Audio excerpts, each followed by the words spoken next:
आर्य knowledge point YouTube channel के माध्यम से आप लोगों के बीच में फिर आ गया हूं और देखिए तो वीडियो अच्छी लगे तो लाइक करें, सब्सक्राइब करें एंड कमेंट। लेसन नंबर 5 जो है आपका नाम है इसका प्राथमिक क्रियाएं। प्राथमिक क्रियाएं गौर से देखोगे, समझने का प्रयास करोगे तो सारा समझ में आएगा, अन्यथा नहीं आएगा। ठीक है। प्राथमिक पहले व्यवसायों का वर्गीकरण करके टॉपिक था। व्यवसायों के वर्गीकरण से अभिप्राय है मानव अपनी आजीविका को चलाने के लिए जो आर्थिक क्रियाएं करता है। मानव अपनी आजीविका को चलाने के लिए जो आर्थिक क्रियाएं करता है वो मानव व्यवसाय या मानव क्रियाएं कहलाती हैं। क्या कहलाती हैं? मानव व्यवसाय या आर्थिक क्रियाएं कहलाती हैं। हम लोग कुछ भी करते हैं, हम पढ़ा रहे हैं, कोई मजदूरी कर रहा है, कोई रिक्शा चला रहा है, कोई मिस्त्री का काम कर रहा है, कोई वकील का काम कर रहा है, ये सब क्या कर रहे हैं? आर्थिक क्रियाएं कर रहे हैं। क्या कर रहे हैं? जिनसे उनके जीवन का पालन पोषण होता है। क्या होता है? जिनसे उनके जीवन का पालन पोषण होता है। लेकिन अब इनको कुछ भागों में विभाजित कर दिया। क्या कर दिया? कुछ भागों में विभाजित कर दिया। तो इन्हें मानव व्यवसाय बोलते हैं। उन्हें क्या बोलते हैं? मानव व्यवसाय। और मानव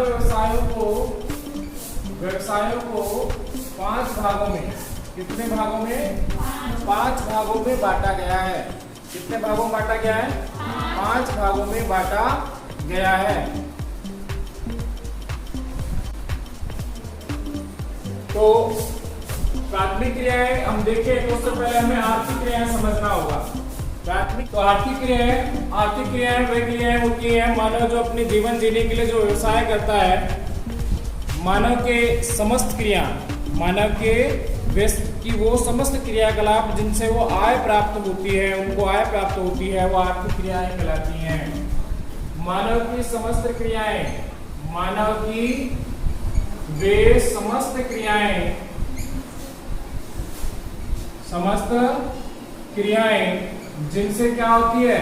आय प्राप्त होती है, वो क्या कहलाती हैं? आर्थिक क्रियाएं कहलाती हैं। मनुष्य को आय प्राप्त होती है वो सभी आर्थिक क्रियाएं कहलाती हैं। और आप सभी जानते हैं जिनसे आय होगी वो सब क्या है? तो आप अंदाजा लगा सकते हैं कौन कौन सी ऐसी क्रियाएं जिनसे आय प्राप्त होती है।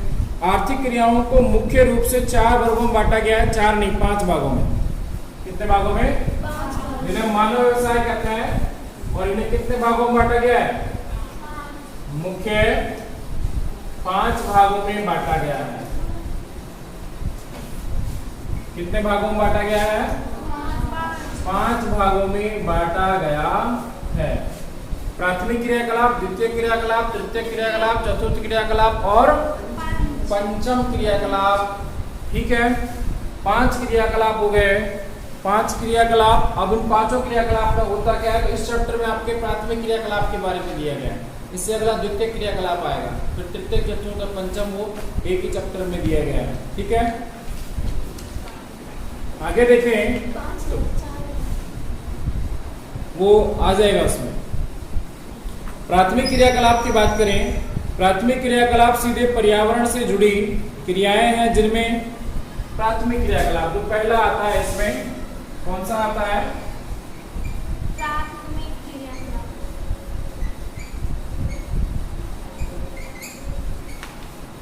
प्राथमिक क्रियाकलाप सीधे पर्यावरण से जुड़ी हुई क्रियाएं हैं जिसमें प्राथमिक स्तर पर आखेट करना। क्या करना?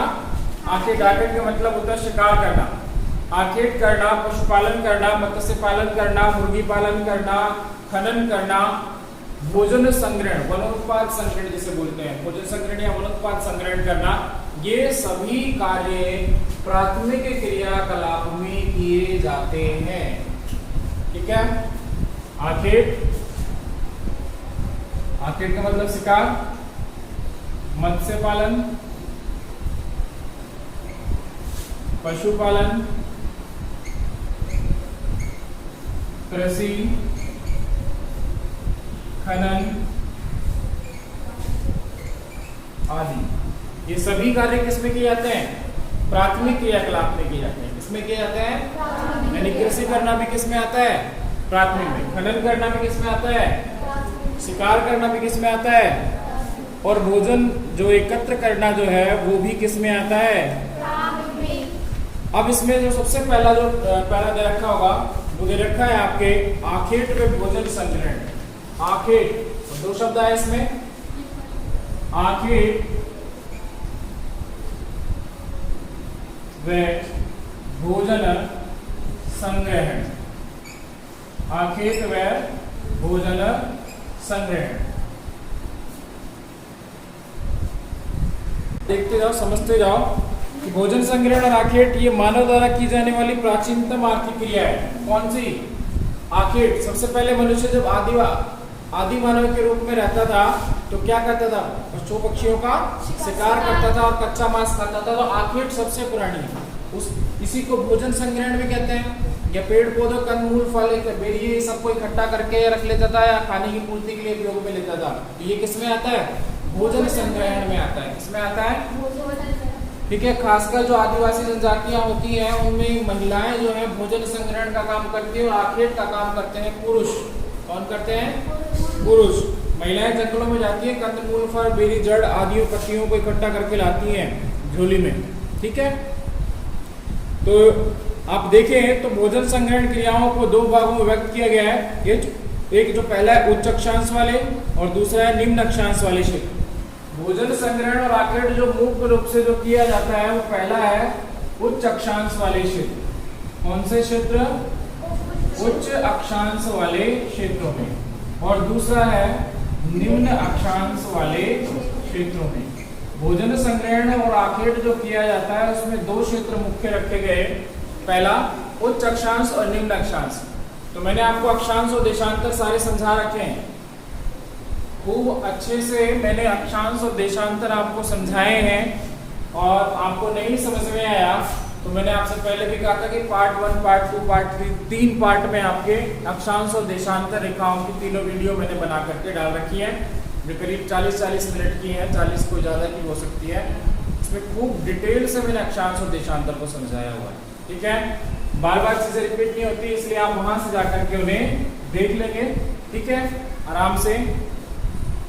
आगे देखिए तो इसमें उच्च अक्षांश वाले, अब सीधा सी बात है कि भाई पृथ्वी पर हम देखें तो ये भूमध्य रेखा, भूमध्य ये वाला जो भाग है ऊपर वाला ये उच्च अक्षांश है, क्योंकि यहाँ 0 से चलते हैं 90 की ओर, तो उच्च किधर होंगे? 90 की ओर, और इधर की ओर। और निम्न कहाँ होंगे? भूमध्य रेखा के पास वाले क्षेत्र में। ठीक है, या निम्न अक्षांश होंगे। तो कुछ देशों के नाम देखेंगे आप। उच्च अक्षांश में कनाडा है, ठीक है, दक्षिणी चिली है। निम्न अक्षांश में अमेजन बेसिन, उष्णकटिबंधीय अफ्रीका, ऑस्ट्रेलिया, दक्षिणी पूर्वी एशिया। उच्च अक्षांश में कनाडा, रूस या साइबेरिया कह लो, साइबेरिया आदि। निम्न अक्षांश में आपके दक्षिण एशिया, ऑस्ट्रेलिया, अमेजन बेसिन का नाम सुना होगा आपने। नील नदी के बाद सबसे बड़ी नदी अमेजन नदी है और अमेजन बेसिन में अमेजन नामक सभ्यता भी पाई जाती है। ठीक है, आदि। इन क्षेत्रों में, निम्न अक्षांशीय क्षेत्रों में आखेट और भोजन संग्रहण का कार्य विश्व स्तर पर बड़ी संख्या में किया जाता है। अभी जो आप बुक पढ़ रहे हैं ये बुक आपकी विश्व स्तर की है। किसकी है? आपके दो बुक हैं जिसमें आप एक विश्व स्तर पर पढ़ोगे और एक भारत के स्तर पर पढ़ोगे। 11th में भी आपने ये पढ़ा, 12th में भी ये पढ़ रहे हैं। ठीक है, दो पार्ट है। तो पहला विश्व का चल रहा है जिसमें आप कौन सा लेसन पढ़ रहे हैं? 5वां लेसन पढ़ रहे हैं। कौन सा लेसन पढ़ रहे हैं? 5वां लेसन पढ़ रहे हैं। ठीक है, इसमें आपने देखा कि उच्च अक्षांश पे और निम्न अक्षांश पे किस प्रकार से क्या कौन कौन से देशों में, ये तो कुछ नाम लिए, ऐसे बहुत से देश हैं जहां पर आखेट और भोजन संग्रहण का कार्य किया जाता है। आखेट और भोजन संग्रहण का कार्य किया जाता है। आगे इसमें देखें तो अगला जो पॉइंट आता है पशुचारण। क्या है? पशुचारण। कौन बताएगा पशुचारण क्या होता है? पशुचारण पशुओं को चराना या पशुओं को पालना। इसे पशुपालन या पशुचारण दोनों शब्द यहाँ यूज लिए जाएंगे। क्या करेंगे?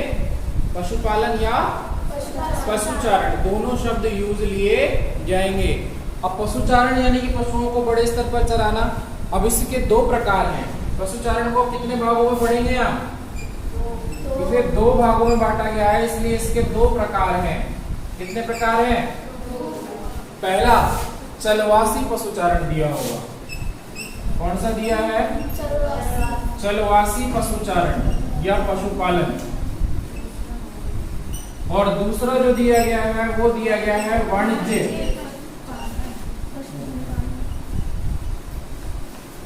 पशुपालन। लिख लो या पशु, मैंने दोनों शब्द लिख दिए, एक बार चारण लिख दिया, एक बार पालन लिख दिया। वाणिज्य पशुपालन और वाणिज्य पशुचारण, ठीक है, और ऊपर चलवासी पशुचारण, ठीक है। अब देखो नाम से ही क्लियर हो रहा है, चलवासी और वाणिज्य। चलवासी में पशुओं को बड़े स्तर पर पाल करके एक स्थान से दूसरे स्थान पर लाया ले जाया जाता है। क्या किया जाता है? अपने यहाँ पर बहुत सारे गाय बैलों के झुंड आते हैं, देखे होंगे आप लोगों ने। बहुत सारी गायें आती हैं और लोग वहाँ उसको चराते हुए मारवाड़ साइड से, पश्चिमी साइड से लेकर आते हैं और कहीं जहाँ जगह मिलती है वहीं बैठा देते हैं, फिर अगले दिन उठ करके आगे ले जाते हैं, ठीक है। तो वो एक स्थान पर रुककर नहीं करते, बल्कि जहाँ उनको आगे की ओर बढ़ते जाते हैं, घास मिलती है, चारा मिलता है, वहीं की ओर वो प्रस्थान कर देते हैं। ऐसा चलवासी पशुचारण हमारे भारत में भी, जो उत्तर भारत की जो पहाड़ियां जिसमें हिमालय पर्वत के हैं, वहां पर बकरवाल, भूटिया, गद्दी, गुज्जर, ये कुछ आदिवासी जनजातियां कह लें, ये चलवासी पशुचारण करती हैं। कौन सा पशुचारण? चलवासी। इसमें उसे मुख्य नाम दिया गया ऋतु प्रवास। ऋतु प्रवास ऋतु के अनुसार, किसके अनुसार होता है? जब सर्दी पड़ती है तो ऊंचे वाले क्षेत्रों से नीचे वाले क्षेत्रों में आ जाते हैं अपने पशुओं को लेकर के, और जब गर्मी पड़ती है तो नीचे वाले क्षेत्रों से ऊपर वाले क्षेत्रों में अपने पशुओं को ले जाते हैं, ठीक है। चलवासी पशुचारण देखो इसमें सुनेंगे, ये प्राचीन जीवन निर्वाह व्यवसाय है। जीवन निर्वाह, पशुओं को लेके एक स्थान से दूसरे स्थान पर जा रहे हैं, केवल जीवन ही तो जी रहे हैं, और क्या कर रहे हैं भाई? ना उनका कोई अच्छा घर होता है, ना उनके पास कोई मोटर गाड़ी, ना कोई फैसिलिटी, बस दूध निकाला, जितना दूध हुआ उसको स्थानीय क्षेत्र पे वहीं आसपास बेच दिया, उससे जो पैसा आया उससे अपनी आजीविका चला लिया, ठीक है। तो बस केवल जीवन निर्वाह। जीवन निर्वाह का मतलब होता है जीवन जीने के लिए जो कार्य किया जाता है उसे जीवन निर्वाह कार्य कहते हैं, ठीक है, जो केवल बस जीवन जीने के लिए किया जा रहा हो, जिसमें पशुचारण अपने भोजन, वस्त्र और शरण और यातायात के लिए पशुओं पर ही निर्भर रहते हैं। किस पर निर्भर रहते हैं? पशुओं पर निर्भर रहते हैं। वे अपने पशुओं के साथ पानी, चारा और गुणवत्ता के अनुसार एक स्थान से दूसरे स्थान पर स्थानांतरित होते रहते हैं। चलवासी पशुचारण में एक स्थान से दूसरे स्थान पर लोग अपने पशुओं को ले जाते रहते हैं और उन्हीं के साथ रहते हैं, और वहीं अपना खाना पीना रहना सब कुछ उन्हीं के साथ होता है, ठीक है। इसमें चलवासी पशुचारण, और ये किसके लिए होता है? केवल जीवन निर्वाह के लिए। किसके लिए? जीवन जीने के लिए, साधारण आवश्यकताओं की पूर्ति, रोटी कपड़ा मकान, सीधे शब्दों में कहें, ठीक है। अगला जो आपके इसमें देखें तो इसमें मुख्य रूप से जो पशुओं पर कौन कौन से पशु हैं इसमें? भेड़, बकरी, ऊंट, गाय, याक आदि। खासकर भेड़, बकरी, गाय, इनको मुख्यतः पाला जाता है। भेड़, बकरी और गाय। कुछ ठंडे प्रदेशों में याक वगैरह को भी पाला जाता है। वाई फॉर याक सुना, ABCD, वाई फॉर याक, है ना। तो याक वगैरह को भी पाला जाता है। अगला जो इसमें आगे देखें तो कह रहे हैं कि मुख्य क्षेत्र क्या है इनके, तो उत्तरी अफ्रीका का मंगोलिया क्षेत्र। मंगोलिया मरुस्थल अफ्रीका में क्या है? मंगोलिया मरुस्थल है। मंगोल का मरुस्थल बोलते हैं, मंगोल चीन तक फैला है। ये गलत बोल गया मैं, उत्तरी अफ्रीका बोल रहे हैं। क्या बोल रहे हैं? उत्तरी अफ्रीका, क्योंकि मंगोल तो बेटा चीन में है। फिर बोल रहा है मंगोलिया, फिर बोल रहा है चीन। इसके अलावा और भी क्षेत्र हैं बहुत। उत्तरी अमेरिका वाला क्षेत्र, मंगोलिया जो है ये चीन के ऊपर वाला क्षेत्र है, मंगोल प्रदेश बोलते हैं, जहां से मानव की प्रजाति का उद्भव भी माना जाता है, ठीक है। और चीन, इन क्षेत्रों में इस प्रकार का चलवासी पशुचारण किया जाता है, ठीक है। इसके अलावा आप देखें यूरोप के और एशिया के टुंड्रा प्रदेश वनस्पति के प्रकार पढ़े हैं, पिछले साल 11th में भी आपने पढ़ा है, तो उसमें टुंड्रा वनस्पति पढ़ी होगी। क्या पढ़ी थी? टुंड्रा वनस्पति जो होती है उच्च पर्वतीय क्षेत्रों में कोणधारी वन पाए जाते हैं। क्या पाए जाते हैं? उच्च पर्वतीय क्षेत्रों में कोणधारी, शंकुआकार कोणधारी वन पाए जाते हैं, जिनसे जहां बर्फ पड़ती है तो बर्फ जो है इनसे फिसल जाती है नीचे की ओर, ठीक है। उन्हें टुंड्रा वनस्पति क्षेत्र या उच्च अक्षांशीय क्षेत्रों में पाए जाने वाले वन कहा जाता है। वहां पर इस प्रकार का चलवासी पशुचारण होता है। क्यों? क्योंकि वहां आजीविका का मुख्य साधन भी यही होता है, क्योंकि अन्य रोजगारों का अभाव होता है, तो मनुष्य जो है पशुचारण पर निर्भर करता है। समझ आ रहा है? पशुचारण पर निर्भर करता है। अगला आता है चलवासी पशुचारण, ही पढ़ रहे थे। चलवासी पशुचारण में हम देखें गुज्जर बकरवाल, इसमें गुज्जर बकरवाल, भूटिया, गद्दी, ये मुख्य नाम दे रखे हैं बुक में। ये कुछ प्रमुख जनजातियां हैं जो भारत में, कहां पर? भारत में चलवासी पशुचारण मुख्य रूप से करती हैं, ठीक है। पर्वतों से मैदानों में और मैदानों से पर्वतों की ओर प्रवास करती रहती है, अपने पशुओं को ले जाती और लाती रहती हैं। कौन? ये जनजातियां, ठीक है। आगे देखें तो अगला जो आता है दूसरे नंबर का, वो आता है आपके वाणिज्य व्यवसाय या वाणिज्य पशुचारण। कौन सा आता है? दूसरा वाला जो आता है चलवासी आपने पढ़ा, अब वाणिज्य कौन सा है? वाणिज्य पशुपालन या पशुचारण। इसमें पशुओं को पाला जाता है बड़े स्तर पर, और किसके लिए? वाणिज्य का मतलब व्यापारिक क्रिया, व्यापार के लिए। और व्यापार से क्या होती है? आय अधिक होती है। यहाँ केवल जीवन निर्वाह कर रहे हैं, यहाँ व्यापारिक स्तर पर पशुओं को पाला जा रहा है। क्या किया जा रहा है? अब व्यापारिक स्तर पर पाला जा रहा है तो बड़े क्षेत्रों में पाला जाएगा, अधिक पूंजी की आवश्यकता होगी, अच्छी नस्ल के पशु पाले जाएंगे, उनकी देखरेख की जाती है, आधुनिक ढंग से रखा जाता है, दूध निकालने के लिए मशीनों का प्रयोग किया जाता है, डॉक्टरों का या उत्तम गुणवत्ता है उनकी चिकित्सा सुविधाओं पर ध्यान रखा जाता है, उनकी खान पान का अच्छा ध्यान रखा जाता है। अब ये चलवासी में तो घास चर ली आए है, यहाँ अच्छे से उसको क्या काकड़ा पाकड़ा ढाकड़ा पता नहीं कौन क्या क्या खिलाएंगे, तो यहाँ बढ़िया तरीके से उसको अच्छी चीजें खिलाई जाती है जिससे कि दूध उत्पादन ज्यादा हो, ठीक है। तो चलवासी पशुचारण जो है ये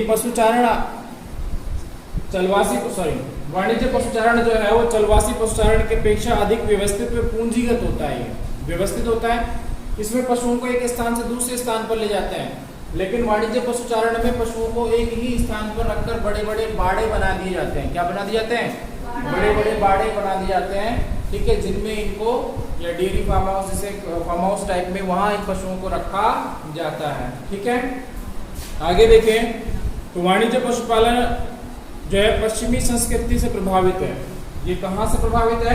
पश्चिमी संस्कृति का मतलब है पश्चिमी देश, यूरोपियन और अमेरिकन जो देश हैं उनसे प्रभावित है, क्योंकि वहां पर इस प्रकार से शुरू किया गया था। इसमें बड़े विशाल फार्म बनाए जाते हैं, आपने फिल्मों वगैरह में टीवी में देखा होगा, घास के मैदान है बड़े बड़े और गायें खुली, यहाँ तो बेल के बिना छोड़े नहीं।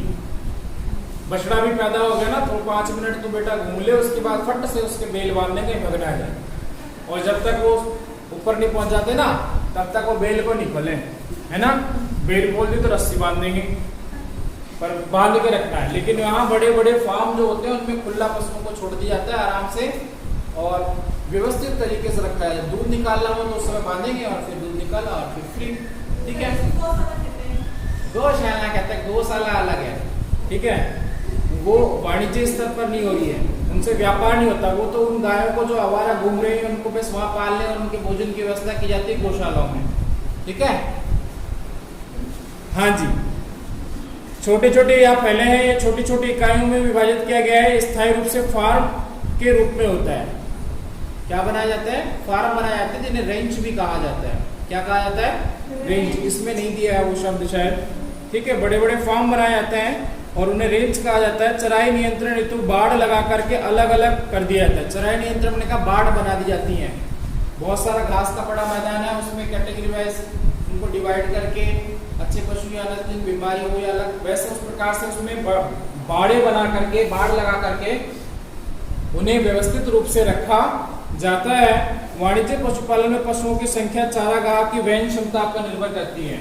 अब यहाँ तो हम अपने अनुसार कितने भी पाल लो और मर गया जी। यहाँ जो है उनके पास जो घास के मैदान है या जगह है, जो इनके पास जगह होती है। मान लो कि तू बन गई और व्यापारिक पशुचारण या वाणिज्य पशुचारण कर रही है। अब तेरे पास जगह है 4 बीघा, 5 बीघा, 10 बीघा, तो उसी की क्षमता के अनुसार तो तू गाय रखेगी। और एक के पास 100 बीघा है तो वो ज्यादा रखेगी, स्वाभाविक सी बात है। तो पशुपालन उसी क्षमता के आधार पर रखा जाता है जितना उसके पास क्षेत्र होता है, क्षेत्र के अकॉर्डिंग। तो इसमें प्रमुख जो पशु हैं भेड़, बकरी, गाय, घोड़े आदि। घोड़े हमारे यहाँ कम, लेकिन पश्चिमी जो देशों में घोड़े पालन का ज्यादा। हमारे यहाँ में गौशाला हुआ करती थी, पहले घोड़ों को पाला जाता था, लेकिन अब प्रचलन थोड़ा कम हो गया। लेकिन पश्चिमी देशों में आज भी उत्तम किस्म या उत्तम नस्ल के घोड़ों को पाला जाता है। आप देखते हैं हमारे यहाँ घुड़दौड़ नहीं होती, और देशों में घुड़दौड़ होती है, इसलिए उनको पाला जाता है, ठीक है। विश्व के प्रमुख क्षेत्रों की बात करें तो न्यूजीलैंड, ऑस्ट्रेलिया, अर्जेंटीना। न्यूजीलैंड पता है कहाँ है? ऑस्ट्रेलिया के नीचे। विश्व का नक्शा पढ़ाऊंगा, है ना। तो न्यूजीलैंड है, ऑस्ट्रेलिया है, अर्जेंटीना है, यूरुग्वे है, संयुक्त राज्य अमेरिका। अमेरिका तो पढ़ा होगा। विश्व के 7 महाद्वीप पढ़े होंगे, जिसमें उत्तरी अमेरिका और दक्षिणी अमेरिका। उसमें उत्तरी अमेरिका में नीचे यूएसए, संयुक्त राज्य अमेरिका जिसे कहते हैं, कनाडा के जस्ट नीचे। कनाडा तो सुना होगा, गानों में तो खूब कनाडा सुना है ना। आगे देखिए प्रमुख क्षेत्र हो गए इसके। तो ये थे आपके प्राथमिक क्रियाओं में देखें तो आर्थिक क्रियाएं देखी, प्राथमिक क्रियाकलाप जिसमें आखेट और भोजन और पशुचारण। पशुचारण में चलवासी और वाणिज्य पशुचारण, ठीक है। दोनों में अंतर देखेंगे, चलवासी क्या है और वाणिज्य क्या है। चलवासी पशुचारण किस स्तर पर किया जाता है, कौन कौन से पशु पाले जाते हैं। वाणिज्य पशुचारण किस स्तर पर किया जाता है, कौन कौन से पशु पाले जाते हैं और कहां कहां पर किया जाता है, ठीक है। अगला जो आता है वो आता है इसमें कृषि। क्या आता है? कोई बताएगा कृषि क्या होती है? कृषि खेती करना। मैंने एक गमला लिया, उसमें गेहूं के दाने पटक दिए, उगा दिया, खेती कर रहा हूँ। खेत में खेती करना, मेरे पास तो इतना सही खेत है, बताओ क्या करोगे? बड़े स्तर में किसी बड़े भूभाग पर एक ही प्रकार या अन्य प्रकार के पौधों को एक से अधिक या बहुत मात्रा में उत्पादित करने की प्रक्रिया को कृषि कहते हैं, ठीक है। सीधे से शब्दों में कहें, ये रामायण ज्यादा बड़ी हो गया। फसल उत्पादन की प्रक्रिया, किसको? फसल उत्पादन की प्रक्रिया को कृषि कहा जाता है, ठीक है। ये तो याद रह जाएगी कि फसल उत्पादन की प्रक्रिया क्या कहते हैं? कृषि करना है, ठीक है। अब इसमें और इसको लेंथी करें डेफिनेशन को, तो खेतों को फसल उत्पादन के लिए तैयार करने से लेकर फसलों को काट के घर में भरने या बाजार में बेचने तक की प्रक्रिया को कृषि कहा जाता है। चल, कृषि जो होती है, कृषि के प्रकार हैं कुछ। अब कृषि क्या होती है ये समझ में आ गई, फसल क्या होती है ये समझ में आ गई। फसल एक निश्चित या बड़े भूभाग में एक ही प्रकार के पौधों या को उत्पादित करना। क्या करना? पेड़ पौधों को उत्पादित करना क्या कहलाता है? फसल उत्पादन। और कृषि फसल उत्पादन की प्रक्रिया है। अब कृषि के प्रकार क्या पढ़ेंगे? कृषि के प्रकार, जिसमें पहला प्रकार जो है वो पहला प्रकार इसमें आता है निर्वाह कृषि। कौन सा आता है? निर्वाह कृषि। दे रखा है बुक में निर्वाह, मैंने पहले भी आया जीवन निर्वाह शब्द आया। निर्वाह, जीवन जीने के लिए जो कृषि की जाती है उसे जीवन निर्वाह कृषि कहते हैं। आपके पास 2 बीघा जमीन है, किसी के पास 3 बीघा जमीन है, किसी के पास 4 बीघा जमीन है और किसी के पास 1 ही बीघा जमीन है। उसमें कैसी कृषि करेगा? गेहूं। हम तो रसगुल्ले उगाएंगे इसमें, ठीक है, गुलाब जामुन बिखेरेंगे, एक तरफ बर्फियां उगाएंगे, है ना, फिर बादाम की पेड़ भी लगा लेंगे। जीवन निर्वाह कृषि जो होती है वो जीवन जीने के लिए की जाती है। मैंने पहले भी कहा था, इसमें खेतों का आकार छोटा होता है तो वो केवल अपनी जीवन की आवश्यकताओं की पूर्ति के लिए कृषि करते हैं। एक कृषि वर्ष में गेहूं या 1 या 2 फसल उत्पादित कर ली, ठीक है, जिसमें गेहूं या चावल मुख्य फसल होती है। क्या होती है? गेहूं या चावल मुख्य फसल होती है। तो 1 या 2 फसल उत्पादित कर ली, जिससे कि हमारे पूरे साल भर का खाने का खर्चा यानी खाने पीने का जो है वो व्यवस्था हो जाए। अब 1 बीघा 2 बीघा में तो यही होगा, है? अब जिसके बाद 50 बीघा 100 बीघा है तो वो वाणिज्य स्तरीय कृषि करेगा, क्योंकि अपनी आवश्यकताओं की पूर्ति के लिए रख लेगा, बाकी का बेच देगा, ठीक है। उसे आगे पढ़ेंगे तो पहली कृषि कौन सी आती है? इसे जीवन निर्वाह कृषि भी कहते हैं। क्या कहते हैं? जीवन निर्वाह कृषि या निर्वाह कृषि, ठीक है। जीवन जीने के लिए जो कृषि की जाती है उसे जीवन निर्वाह कृषि कहते हैं। निर्वाह कृषि में कृषि क्षेत्रों में रहने वाले स्थानीय उत्पादकों का संपूर्ण अथवा लगभग उपयोग कर लिया जाता है, यानी संपूर्ण जो भी उगाया वो संपूर्ण खुद के ऊपर ही या खुद के लिए उपयोग में ले लिया गया, ठीक है। जैसा मैंने अभी कहा, चावल में गेहूं, सबसे हमारे भारत में सबसे ज्यादा जो है खाद्यान्न फसलों का पहला स्थान किसका आता है? गेहूं या चावल? चावल। दूसरे नंबर पर गेहूं है, ठीक है। तटीय क्षेत्रों में, उत्तर क्षेत्रों में खासकर चावल खाया जाता है और फिर उसके बाद दूसरा जो है मध्य भारत में प्रायद्वीपीय क्षेत्र में गेहूं को ज्यादा खाया जाता है, क्योंकि हम जिस क्षेत्र में रहे, मध्य प्रदेश, गुजरात, महाराष्ट्र, राजस्थान, इस क्षेत्र में गेहूं का उत्पादन ज्यादा होता है, ठीक है। पहला इसमें आता है आदिकालीन या आदिम जीवन निर्वाह कृषि, ये इधर रखा है। आदिम जीवन निर्वाह कृषि भी कहते हैं या आदिकालीन निर्वाह कृषि भी इसे कहा जाता है। निर्वाह कृषि में पहला दे दिया, आदिम दे रखा होगा, आदिम कालीन, आदिम कालीन निर्वाह कृषि। कौन सी कृषि? आदिम, आदिम मतलब पुरातन काल, आदिकाल की बात हो रही है, और आदिम कालीन है और कैसी है? निर्वाह, क्या है? कृषि है। आदिकाल में जब लोग जो है केवल अपनी एक फसल या अधिकतम 2 थे, वरना एक फसल जो पूरे साल में उनकी खाद्यान्न की पूर्ति कर सके, और जो प्राचीनतम तरीके से, किस तरीके से? फावड़े, कुदाली या छोटे मोटे जो स्थानीय बाजारों में निर्मित किए गए उपकरण जो होते थे उनसे ही कृषि की जाती थी, ठीक है। बैल से, आज बैल से करता है कोई? नहीं करता। जब बैल और ऊंट नहीं थे तो उससे पहले लोग खुद ही फावड़े, खुरपी और इन सबसे छोटे स्तर पर करते थे, ठीक है। ये सब देखेंगे थोड़ा सा। इस प्रकार की कृषि उष्णकटिबंधीय क्षेत्रों में की जाती है। कहाँ की जाती है? और उष्णकटिबंधीय क्षेत्र कहाँ होंगे?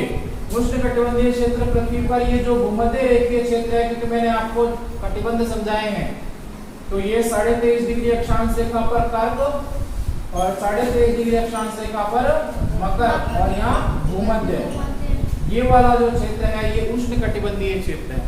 कैसा है?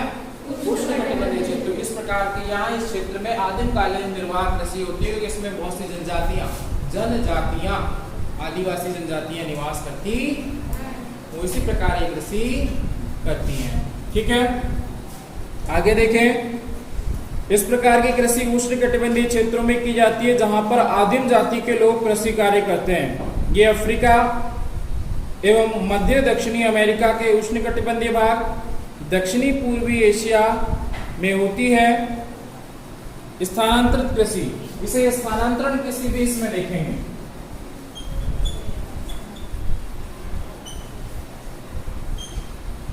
पहले स्थानांतरण कृषि तो करते थे। स्थानांतरण कृषि, इसके अन्य नाम भी हैं।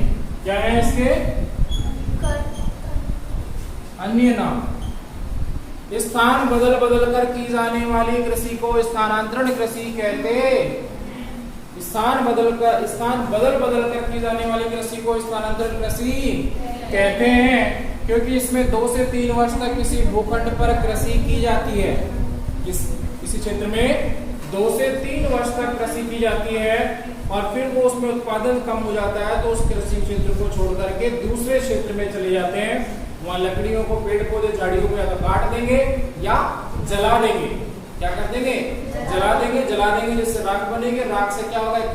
खाद के रूप में वो काम करेगी और फिर दूसरे क्षेत्र में कृषि करना शुरू कर दिया जाता है। फिर 2-3 साल बाद उस क्षेत्र को छोड़कर दूसरे में चले जाते हैं। यही प्रक्रिया अपनाई जाती है, इसीलिए इसे स्थानांतरित या झूमिंग कृषि के नाम से जाना जाता। स्थानांतरित या झूमिंग कृषि के नाम से जाना जाता है। अब देखो इसमें कुछ नाम दिए होंगे मुख्य, इसमें कुछ मुख्य नाम दिए हैं। भारत में के उत्तर पूर्वी भागों में से झूमिंग कहा जाता है। क्या कहा जाता है? झूमिंग। भारत के उत्तर पूर्वी, उत्तर और पूर्वी यानी कि अरुणाचल, मेघालय, नागालैंड, पश्चिम बंगाल इन क्षेत्रों में झूमिंग कृषि कहते हैं। क्या कहते हैं? झूमिंग कृषि कहते हैं। मलेशिया व इंडोनेशिया में लदांग नाम दिया गया है। क्या नाम दिया गया है? लदांग। पहला नाम दिया गया पूर्वी क्षेत्रों में झूमिंग, फिर नाम दिया गया इंडोनेशिया, मलेशिया में लदांग। क्या कहा गया? लदांग कहा गया। और उसके बाद देखिए इसे श्रीलंका में चेना, मेक्सिको में मिल्पा, श्रीलंका में चेना, मेक्सिको में मिल्पा और वियतनाम में रे। क्या कहा जाता है? वियतनाम में इसे रे नाम से जाना जाता है। ठीक है। मिल्पा सूडान में इसे न्यासू कहा जाता है। सूडान में क्या कहा जाता है? न्यासू। सूडान में देखो इसमें आगे एक कृषि और आती है जिसका नाम है गहन कृषि। कौन सी कृषि? गहन कृषि। और गहन कृषि यहाँ निर्वाह कृषि थी, यहाँ गहन कृषि है। जब जनसंख्या ज्यादा हो जाती है, जब जनसंख्या ज्यादा हो जाती है, भूखंड छोटे हो जाते हैं तो उन क्षेत्रों पर गहन प्रकार की कृषि की जाती है। गहन मतलब अधिक, सघन। एक कृषि वर्ष में एक से अधिक फसलों का, इसमें एक फसल उत्पादन मुख्य रूप से एक साल में किया जाता है, लेकिन गहन कृषि में एक से अधिकतम 3 फसलें तक ली जा सकती हैं। क्या ली जा सकती है? 3 फसलें, क्योंकि जनसंख्या ज्यादा है और उनकी आवश्यकताओं की पूर्ति करनी है, इसीलिए 3 फसलें तक ली जा सकती या ली जाती हैं। इसीलिए इसे गहन कृषि कहा जाता है। गहन निर्वाह शब्द जोड़ा हुआ है इसमें। क्या जोड़ा हुआ है? निर्वाह। क्योंकि भाई जनसंख्या ज्यादा है तो निर्वाह तो करना होगा उनका, इसीलिए क्या कर रहे हैं? गहन निर्वाह कृषि कर रहे हैं। छोटे मोटे उपकरण जो है, मशीनें है, उनका प्रयोग भी इसमें किया जाता है। गहन निर्वाह कृषि में खाद्य फसलों का उत्पादन प्राय स्थानीय उपभोग के लिए किया जाता है। ये मानसून एशिया के घने बसे देशों में की जाती है। इसे मुख्य भागों में बांटा गया है, तो मुख्य 2 भाग हैं इसके। पहला चावल प्रधान गहन कृषि और दूसरा है गेहूं प्रधान गहन निर्वाह कृषि। चावल प्रधान और गेहूं प्रधान 2 प्रकार की कृषि इसे कहा जाता